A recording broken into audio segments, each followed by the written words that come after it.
People should not be afraid of their governments. Governments should be afraid of their people. V for Vendetta. I remember it was 2006 when I first saw this action film. Now, what was advertised and what I was expecting from Vendetta was a dark and violent superhero movie, very similar to The Matrix, perhaps. But what I got was an overtly political and surprisingly philosophical action movie. At the time of its release, V was attacked by some conservative critics for endorsing terrorism. But the film was also praised by others for being a smart and subversive piece of entertainment. So to me, the passion on both sides only speaks of the film's quality. So what is it about Vendetta that inspires some people and infuriates others? And how is this film different than most other Hollywood action films? In order to answer these questions, we have to go back and take another look at V for Vendetta.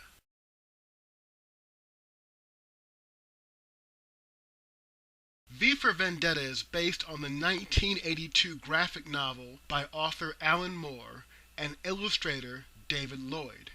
Now, the story takes place in a dystopian future and follows a masked freedom fighter named V as he attempts to overthrow a fascist government that rules over England. Now, on the surface, you can read V simply as an exciting adventure story, one that's like a modern-day take on the Count of Monte Cristo. But author Alan Moore always intended the story of an anarchist freedom fighter versus a fascist government to be a political allegory for contemporary England. Now, at the time the graphic novel was released, England was under the rule of a very conservative government, a government run by Margaret Thatcher. There's a lot of history here, but Margaret Thatcher's reign was characterized by aggressive military expansions in the Balkans, social issues like cracking down on labor unions and denying gays equal rights. But for Alan Moore, he wanted readers to look at his comic book about a fascist takeover of England and make associations with the current state that the country was in.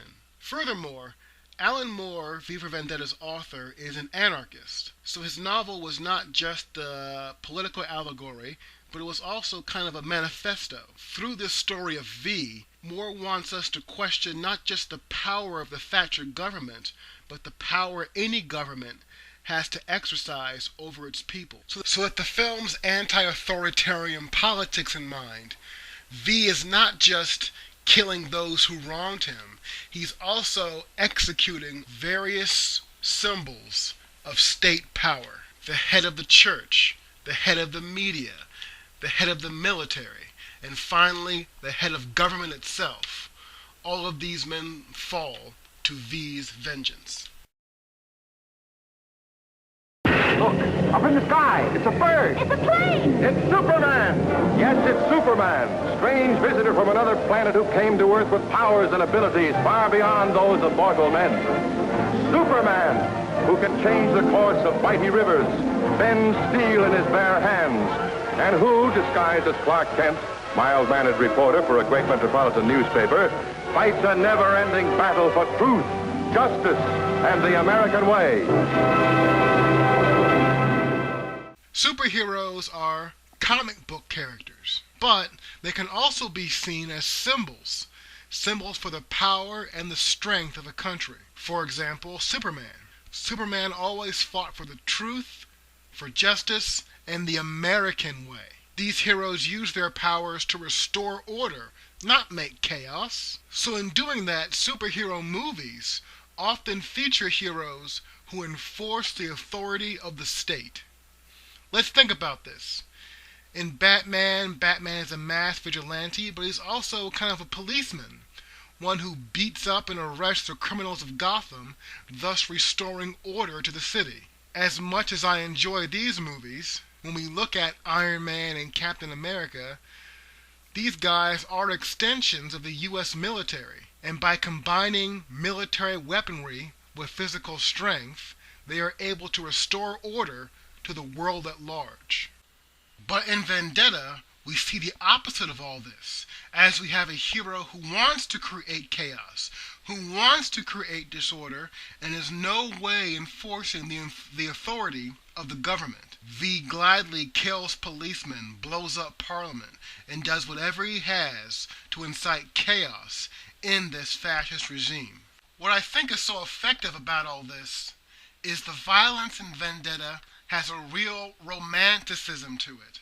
In flashbacks, we see how the fascist government has persecuted gay people. In fact, it's a love story between two women that actually inspires and transforms the Evie character to rebel against the government, just as it has inspired the character V to overthrow that same government. So V is not your daddy's superhero. We have a hero who defends free speech, blows up government officials, and defends the rights of gays. And in one of my favorite scenes, even puts on an apron and cooks Evie breakfast. Could you imagine Batman or Iron Man doing this? So V is not your daddy's superhero. We have a Superman for the 99%, or a Rambo for left-wing radicals.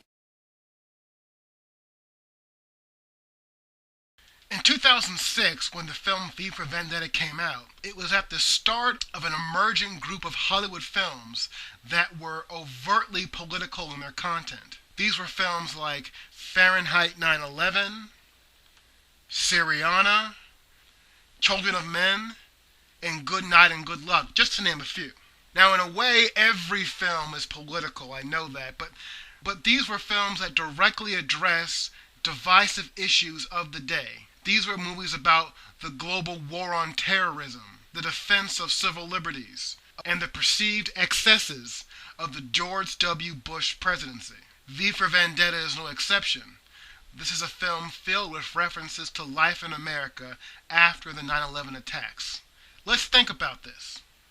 The fascist government's oppression of gays and other dissidents visually seems to echo the rendition of prisoners at Guantanamo Bay and the abuse of prisoners in Abu Ghraib. Treatment of prisoners that were captured in the war on terror was a big story in the media at the time V for Vendetta came out, so these references probably wouldn't be lost on an audience watching the film. Another example, the loudmouth xenophobic voice of the government is oddly similar to some of the more bullish, ultra-conservative correspondents of Fox News. In the movie, the news network is used to spread fear and government propaganda and is eventually targeted by V himself. Oddly enough, the film's anti-Bush themes were attacked by both Fox News and Alan Moore, the author of the source material. But this is exactly what I like about this movie. I feel that the film is using the allegorical framework provided by Moore's story to provoke the audience out of passivity and get the audience to interact, question, and even challenge what they are seeing. Just as Alan Moore used the comic book to get readers to question the power of the Thatcher government some 30 years ago, the film version uses the story to question the power of the Bush administration. So, this is not a film that is a juvenile action spectacle that we usually get from Hollywood. V for Vendetta is a passionate, precise movie that wishes to provoke as well as entertain its audience.